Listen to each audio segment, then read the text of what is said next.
De Iztapalapa, Rodolfo Chávez Rico, 68, 68 años.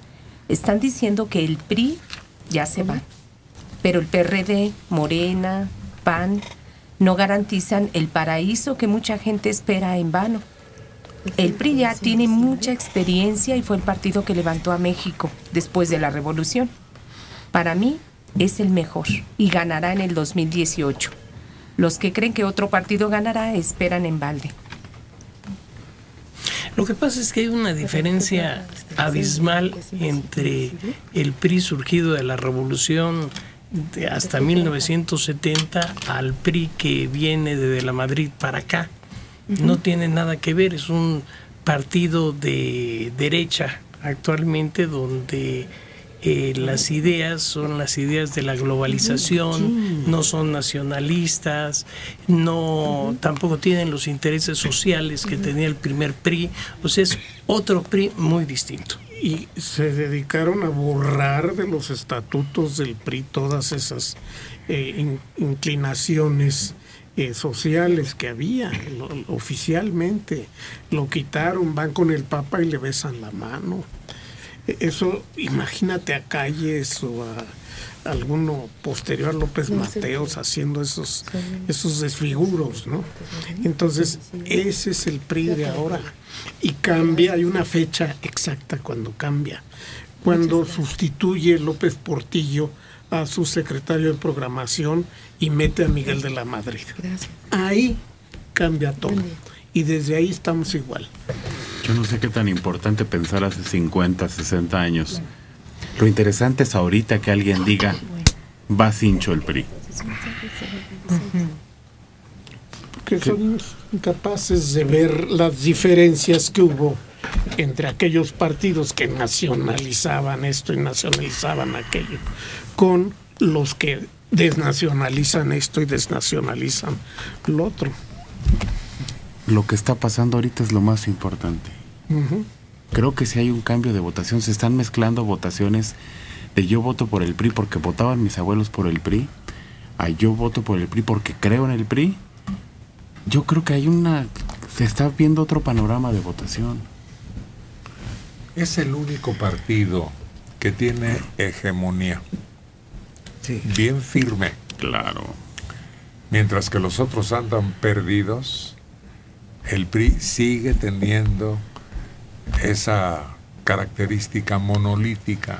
Sí. Ese es el PRI que van a enfrentar los demás. Así es. Curiosamente, el lugar donde más débiles es el PRI es en la capital. Pues eso que dices lo vimos en la asamblea.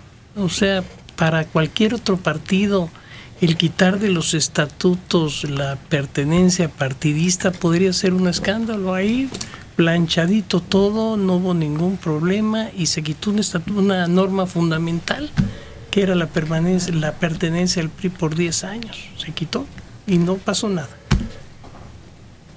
Y así va a ser. Ahora resulta que ni siquiera es necesario que sea con la camiseta del PRI, sí, el designado como Delfín. ¿Y qué significa que hayan planchado eso? Que el priista más importante les dijo, oigan, me planchan y me entregan eso. Lo que significaría que si pidió la camisa, muy probablemente se la ponga. ¿Quién va a escoger? ¿En quién estará pensando? Tiene libertad total. Hay que analizará según... Antiguamente se decía que el PRI tenía una técnica para seleccionar al sucesor. Se indicaba que según las necesidades del país. Así es. ¿Cuál es la principal necesidad del país ahorita? ¿Estar bien con el presidente de Estados Unidos?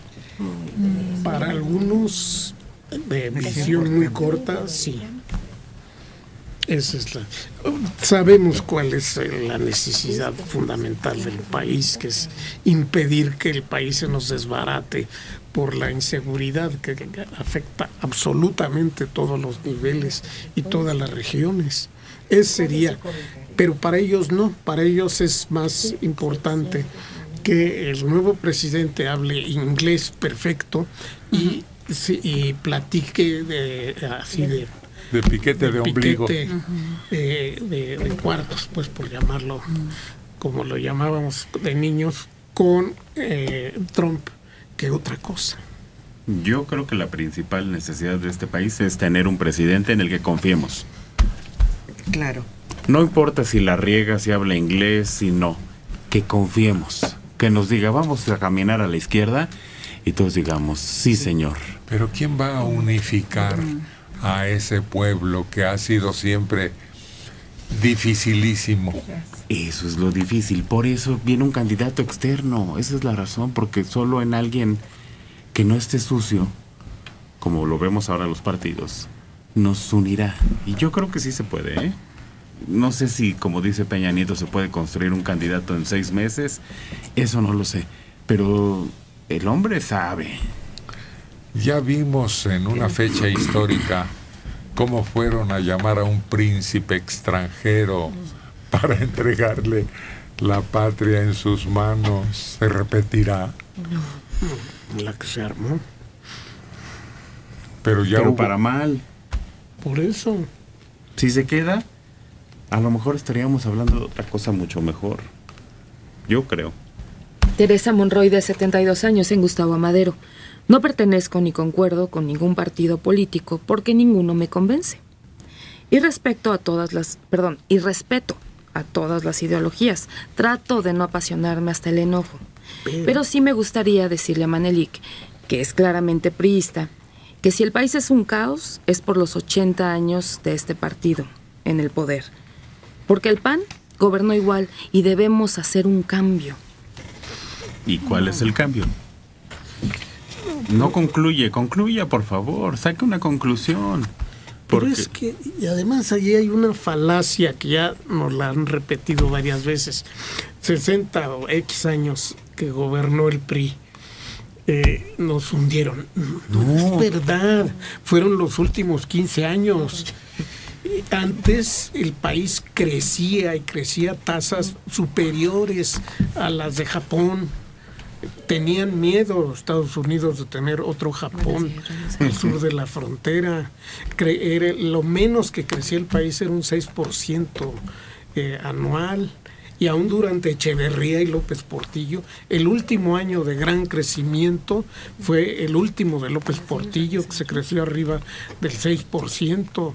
Fue a partir del cambio, del abandono del Estado Nacional Revolucionario al neoliberalismo, que el país se estanca. Fue tan dramático ese cambio de tener crecimientos por sexenio del 22% más o menos con López Portillo. Con Miguel de la Madrid se decreció menos 10%, el crecimiento fue negativo, o sea, no se creció, se decreció en el sexenio. Fue una cosa muy visible. Desgraciadamente este tipo de datos duros, quienes están interesados en que siga una ideología neoliberal en este país, pues no se divulgan, no se conocen, pero en realidad eso es una falacia, como dice Mario, el hecho de que sea el mismo PRI. No es cierto, el primer PRI fue muy positivo para nuestro país. Es que la gente ya no se acuerda. Claro, la devaluación del dólar en la época de López Portillo afectó, pero bueno, pero lo que nos dolió en el alma fue aquella crisis económica durante la época de Miguel de la Madrid, en que los salarios se elevaron en una forma terrible, pero un kilo de jitomate te costaba cientos de pesos, porque estábamos con una inflación terrible y eso empezó a afectar al país en su situación económica. Ahí sí, a partir de ahí, sí vino una debacle que no hemos podido superar. Y todo ese antecedente que mencionas, Mario, trae su inercia. Todavía viene sosteniendo un desarrollo no tan lamentable. Sí, es verdad, porque hay una infraestructura enorme que hizo la Secretaría de Recursos Hidráulicos, a la que aniquilaron. la Secretaría de Obras Públicas, que realmente hacía una red de carreteras que ni de chiste se parecen a las que se están haciendo ahora, ¿no? Era las cosas en grande, aquellas hidroeléctricas. La hidroeléctrica del Infiernillo, cuya sala de máquinas es una caverna más grande que la Catedral de San Pedro. Son obras que solo recordamos, que solo tenemos una idea muy remota. Ya no se hacen esas cosas. Se inaugura una plantita y se acabó.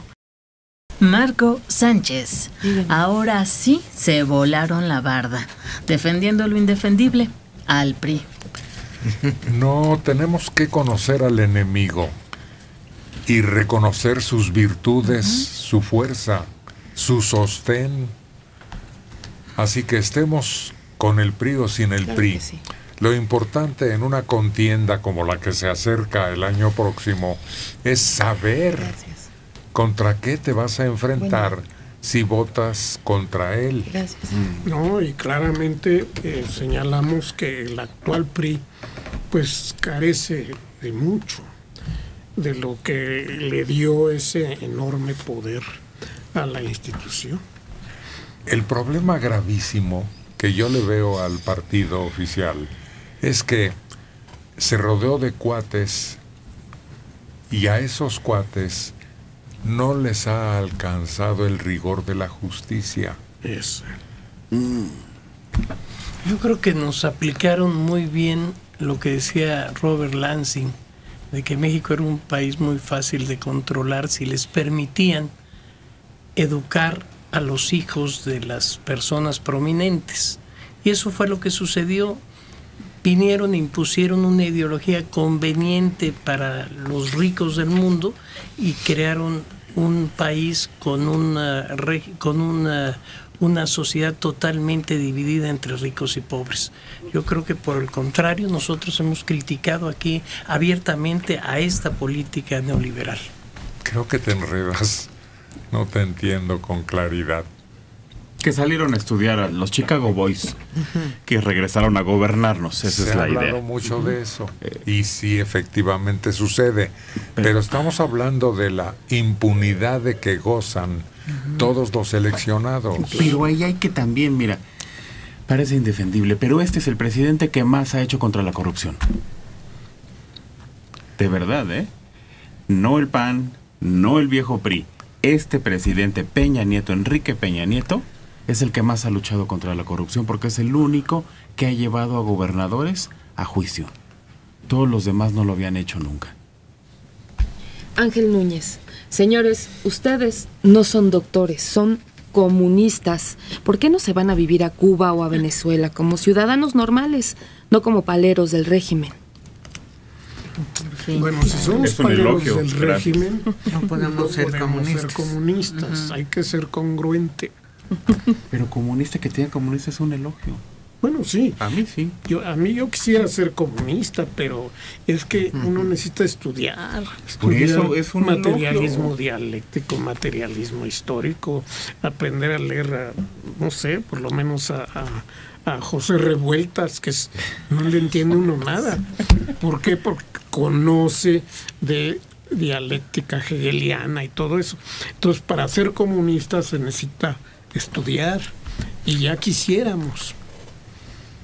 Blanca Estels Martínez García. Y luego dicen que no son tendenciosos. Se regodean hablando de ese partido, PRI. Pues volvemos a lo mismo. ¿No entienden que si no hablamos de las cosas positivas, de las cosas negativas, de las cosas que hay que criticar, de todos, no podemos formarnos un criterio? Escúchenos con atención para que usted pueda formarse un criterio y no odiar a un partido por odiarlo. Además, está en el tapete de las discusiones. El enemigo a vencer es el PRI. Por sus mañas, porque tal vez no esté muy bien colocado en las propuestas de voto, pero es un monstruo Así es, y dejó de ser ese PRI del que hablamos bien. Lo que sí, el auditorio que es de derecha siente que somos comunistas y los que son de izquierda siempre siente que somos priistas y de derecha. Quiere decir que estamos más o menos equilibrados. No, esas son algunas llamadas esporádicas, pero creo que tienen un buen juicio quienes nos escuchan y tratan de entender nuestra posición. Y aquí se trata de ver la dimensión que tiene cada partido. Hoy le tocó al PRI y estamos viendo desde cómo comenzó, las transformaciones que ha tenido, los logros, los desaciertos, todo. Pero igual hemos hablado del PAN y se ha visto también las transformaciones de ideología o hasta la pérdida de ideología que llega a tener cada partido. Pero si el PAN la perdió totalmente cuando llegó al poder. Puede que un poquito antes, en el momento en que encontraron un candidato que los deslumbró y que dijeron, bueno, pues sea lo que sea, nosotros le entramos. Y ahora por eso vemos esas alianzas electorales que decimos, como azul con amarillo, verde con rosa y no sé qué otros colores haya. Se volvió un aquelarre, porque van por el dinero. Lo que ahora debemos de entender es que la mayoría de los partidos van por el presupuesto.